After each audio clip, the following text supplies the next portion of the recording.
മണ്ണാർക്കാട് മണ്ഡലമാണ്. മണ്ണാർക്കാട് മുനിസിപ്പാലിറ്റിയും 7 പഞ്ചായത്തോട് ചേർന്ന് 8 local body ഉള്ളതാണ് മണ്ണാർക്കാട് മണ്ഡലം. അതിൽ നമുക്ക് യു ഡി എഫ് ആണ് പഞ്ചായത്ത് തെരഞ്ഞെടുപ്പിൽ തന്നെ ഫ്രണ്ടിലെത്തിയിരിക്കുന്നത്. അവിടെ യു ഡി എഫിന് 72,000 വോട്ട്, 44% വോട്ട് പിടിച്ചിട്ടുണ്ട്. രണ്ടാമതുള്ള എൽ ഡി എഫിന് 45,000 വോട്ടുള്ളൂ, 27.8%. മറ്റുള്ള സ്വതന്ത്രർക്ക് കൂടി 30,000 വോട്ട് പിടിച്ചിട്ടുണ്ട്.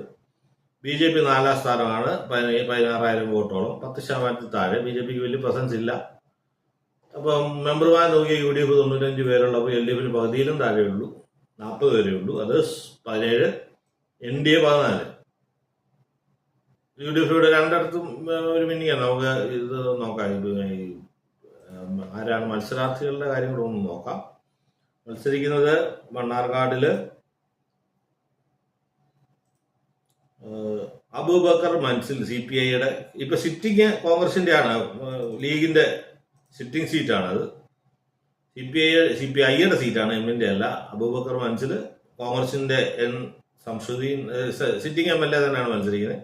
BDJസിനാണ് കൊടുത്തിരിക്കുന്നത്, ഐസക് വർഗീസ് ആണ് മത്സരിക്കുന്നത്. അപ്പൊ എഫക്റ്റീവ്ലി നോക്കുമ്പോൾ യു ഡി എഫിന്റെ ലീഗിന്റെ സിറ്റിംഗ് സീറ്റാണ്, യു ഡി എഫിന്റെ സിറ്റിംഗ് സീറ്റാണ്. U D F Mannarkkad panchayat തെരഞ്ഞെടുപ്പ് ഇത്ര വോട്ട് കൂടുതലാണ്, മെമ്പർമാർ 95 ഉണ്ട്. എഫക്റ്റീവ്ലി ഒരു UDF കോട്ടയാണ്, അത് UDF നിലനിർത്തും. മണ്ണാർക്കാടിൽ UDF തന്നെ വിജയിക്കുമെന്നാണ് എൻ്റെ അനാലിസിസ്.